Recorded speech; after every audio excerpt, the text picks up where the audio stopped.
सबसे विनती है, इस होटल ही में मेरे हस्बैंड का खून हुआ है, एक पुलिस वाले ने किया है, प्लीज न्याय दिला दीजिए। क्योंकि मर्डर है, ये साफ मर्डर है, ये साफ मर्डर है, पुलिस वालों ने किया है। अस्सलाम वालेकुम, नमस्कार, मैं हूं शकील अहमद और आप देख रहे हैं न्यूज़ मैक्स।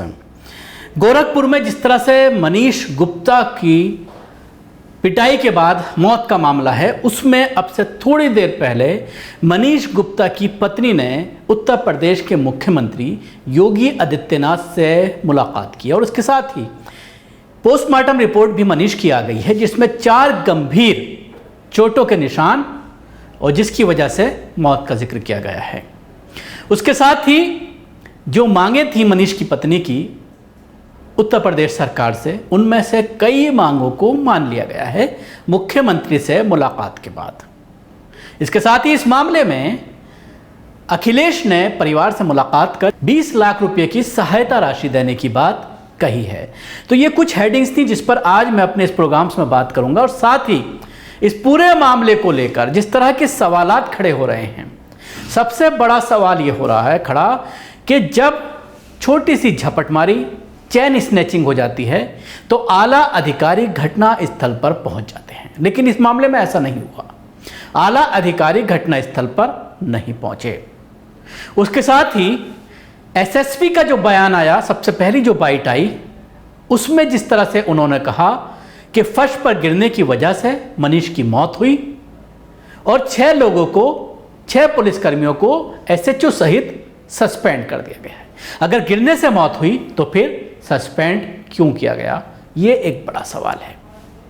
इसके साथ ही कई ऐसे सवाल इस मामले में खड़े हो रहे हैं कि जब होटल में रेड की गई तो उस वक्त बाकायदा वीडियो बनाई जा रही थी पुलिस के जरिए, क्योंकि पूरी टीम थी पुलिसकर्मियों की, और इनका यह कहना है कि इन्हें एक इंफॉर्मेशन मिली थी कि कुछ लोग क्रिमिनल प्रवृत्ति के होटल के अंदर ठहरे हुए हैं और इसी वजह से वो जांच करने के लिए होटल में पहुंचे थे।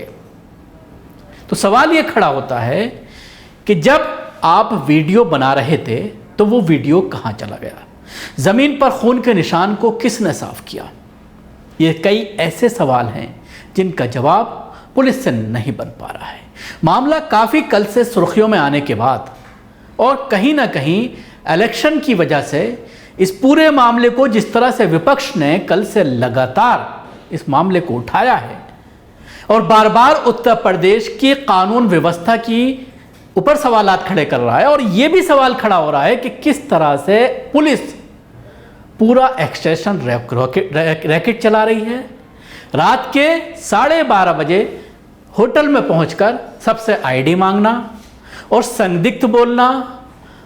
सवाल ये खड़ा होता है कि कानपुर से गोरखपुर ये आए थे तो कोई ऐसा नहीं है कि किसी दूसरे स्टेट से या किसी दूसरे कंट्री से ये लोग आए हुए थे कि रात में जाकर के सवाल किया जाए।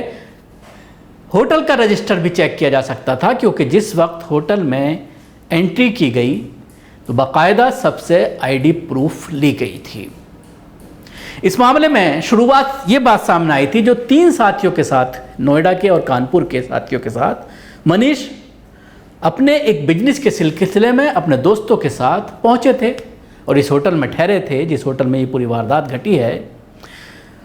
वहां पर रात के 12:30 बजे पुलिस पहुंचती है। मनीष सो रहे थे, आईडी मांगी जाती है। जो दोस्त 2 उनके साथी थे वो अपनी आईडी दे देते हैं। उसके बाद फिर मनीष से आईडी मांगी जाती है। मनीष सो रहा था और जब किसी को सोते हुए उठाते हैं तो उसको गुस्सा आता है। मनीष ने सवाल किया कि ये कोई तरीका है रात में चेकिंग करने का, तो उस पर जो उस इलाके का एसओ था वो उसको गुस्सा आ गया। जाहिर सी बात है, पुलिस है, पारा हाई हो गया और उसके बाद उसकी पिटाई की गई। जिस तरह से पोस्टमार्टम रिपोर्ट में ही सामने आया है कि 4 गंभीर चोटें हैं, एक हाथ पर निशान है, एक आंख के पास है, एक सर पर है, एक चेहरे पर है। इस तरह के 4 निशान मनीष की बॉडी पर इस पोस्टमार्टम रिपोर्ट में सामने आए हैं, जिससे ये बात साबित होती है कि गिरने से नहीं बल्कि उसकी पिटाई से उसकी मौत हुई है। जब मामला काफ़ी बढ़ा तो आनन फानन में मुख्यमंत्री ने इस मामले में 10 लाख रुपये मुआवजा की घोषणा की और साथ ही जो पुलिसकर्मी थे उनके खिलाफ एफआईआर दर्ज करने का आदेश दिया और उसके बाद एफआईआर दर्ज की गई। लेकिन उससे पहले एक वीडियो मैं आपको दिखाना चाहूंगा, सोशल मीडिया पर काफी वायरल हो रहा है। गोरखपुर के एसएसपी और डीएम दोनों मनीष की पत्नी और उसके भाई को समझाते हुए नजर आ रहे हैं और ये कह रहे हैं कि केस मत करो, अगर केस करोगे तो लंबा मामला खींचेगा, आपको परेशान होना पड़ेगा। जब वो नौकरी की बात कह रही हैं तो नौकरी के लिए कहा जा रहा है कि मनीष कोई सरकारी नौकर नहीं था कि उनको नौकरी दी जाए, और उसके बाद एफआईआर दर्ज न करने की बार बार बात कही जा रही है। देखिए इस वीडियो में। तो आप कृपया करके निष्पक्ष तंत्र जांच करिएगा, इसके लिए मैं और कप्तान साहब स्वयं निगरानी करेंगे, ये मैं आपको आश्वस्त करता हूं। मेरी बात इसमें रख लीजिए, मेरा अनुरोध मान लीजिए, मैं आपको एक बड़े भाई नहीं, कानून जो है उस पर आपको विश्वास है और हमें भी, ठीक है, हम दोनों लोग मानते हैं। ये अनुरोध करूंगा कि विश्वास को आप मैं भी विश्वास रखता हूँ कि एक बार मुकदमा होने के बाद आपको अंदाजा नहीं है, मुझे पता नहीं कि आपको प्रक्रिया पता नहीं, सालों तक कोर्ट में ये है कि उनका पहले से तो कोई झगड़ा था नहीं, वो गए थे वर्दी पहन के गए, अगर उसे बताया ना कि क्यों हुआ है, हम तो मैंने आपको दिया है, इसीलिए हम आपकी बात सुबह से सुन रहे हैं। मैडम ने मुझे कहा कि आप निलंबित कर दीजिए, मैंने कर दिया, और तब तक बाहर नहीं होंगे जब तक उनको क्लीन चिट ना मिल जाए, नौकरी में बार मुझे नौकरी उनकी नहीं चाहिए भैया, मुझे उनको पूरी तरीके से नौकरी से हटाइए। मुझे या तो मुझे जान के बदले जान चाहिए। आप साफ सीधे समझिए, रिकॉर्डिंग नहीं चल रही है भैया, रिकॉर्डिंग। देखा आपने इस पूरे वीडियो में जिस तरह से इसको रिकॉर्ड किया गया है, और जब पुलिस को यह अंदाजा हो गया कि वीडियो रिकॉर्डिंग हो रही है तो वीडियो रिकॉर्डिंग बंद कर दी गई, क्योंकि जैसे ही पुलिसकर्मी ये कहते हैं कि अधिकारी ये कहते हैं और डीएम ये कहते हैं कि रिकॉर्ड मत कीजिए, तो उसके बाद वीडियो बंद हो जाता है। लेकिन जितना भी रिकॉर्डिंग हुई उससे कहीं ना कहीं उत्तर प्रदेश पुलिस की थू-थू हो रही है, और ये सवाल खड़ा हो रहा है कि आला अधिकारी अपने मातहत अधिकारियों को बचाने में क्यों लगे हुए थे। कल से ही मीडिया में ये सवाल खड़ा हो रहा है कि एक तो घटनास्थल पर आला अधिकारियों का एक मर्डर होने के बावजूद, इतना हंगामा होने के बावजूद घटनास्थल पर ना पहुंचना, वीडियो को पेश ना करना, साक्ष्यों के मिटाने को लेकर के तफ्तीश ना करना, ये कई ऐसे सवाल हैं जो इससे दर्शाते हैं कि कहीं ना कहीं इस पूरे मामले के बारे में आला अधिकारियों को, एसएसपी और डीएम को मालूम था। और सवाल ये भी खड़ा हो रहा है कि क्या कहीं कोई रैकेट तो नहीं चलाया जा रहा था। इस चीज़ का अंदेशा कई न्यूज़ चैनल्स ने और कई अखबारात ने भी किया है कि उत्तर प्रदेश में जिस तरह के पुलिस के हालात हैं, तो उससे कहीं ना कहीं ये खदशा जाहिर हो रहा है, ये डर लग रहा है कि कहीं इस मामले में भी कोई ऐसा मामला तो नहीं है। क्या ये तीनों लोग आतंकवादी थे जो आप रात के 12 बजे होटल में पहुंच करके उनका आईडी मांगे जाते हैं, आप उनसे पूछताछ करते हैं, आप उनसे तफ्तीश करते हैं, और पर्टिकुलर सबसे बड़ी बात यह है कि 512 नंबर जिसमें वो ठहरे हुए थे तीनों दोस्त, सीधा उसी कमरे में पुलिसकर्मी पहुंचते हैं, बाकी होटल के किसी कमरे की तलाशी नहीं ली जाती। तो किस तरह का इनपुट था, ये भी एक बड़ा सवाल है। जिस तरह से आला अधिकारी कह रहे हैं कि पर्टिकुलर इनपुट था और उसी के बाद ही पुलिसकर्मी वहां पर जांच करने के लिए पहुंचे थे। हालांकि तीनों दोस्तों का यह कहना है कि वो बिजनेसमैन हैं और बिजनेस के सिलसिले में ही गोरखपुर आए हुए थे, लेकिन जब पूरी ये घटना घटी, जिस तरह से उसकी पिटाई की गई, उसने जब एतराज़ जताया कि मैं आईडी क्यों दिखाऊं और रात में उठाने का ये कोई तरीक़ा है, जाहिर सी बात है उसके बाद पुलिस को बुरा लगा और ये पूरी घटना घटी है। उसकी पत्नी और एक बच्चा है 4 साल का, मनीष का, बार बार ये कह रही है कि मुझे इंसाफ दो। अगर किसी पुलिसकर्मी की इस तरह से मौत होती है तो उसको 1 करोड़ रुपए योगी आदित्यनाथ देते हैं, लेकिन इस मामले में 10 लाख रुपए का ऐलान किया गया है। उसके साथ ही सीबीआई इंक्वायरी की मांग उसकी पत्नी कर रही है और ये भी मांग की जा रही है कि उसको नौकरी दी जाए। सबसे विनती है, इस होटल ही में मेरे हस्बैंड का खून हुआ है, एक पुलिस वाले ने किया है, प्लीज न्याय दिला दीजिए। आप देखिए बाकी सारी क्लिप, कहीं खून नहीं है, वो खून से लथपथ थे। 2 दोस्तों ने भी बताया यहीं पे खून भरा हुआ था, होटल वालों ने सब साफ करवा दिया। प्लीज मदद करिए, मेरे पति को न्याय दिलाइए प्लीज।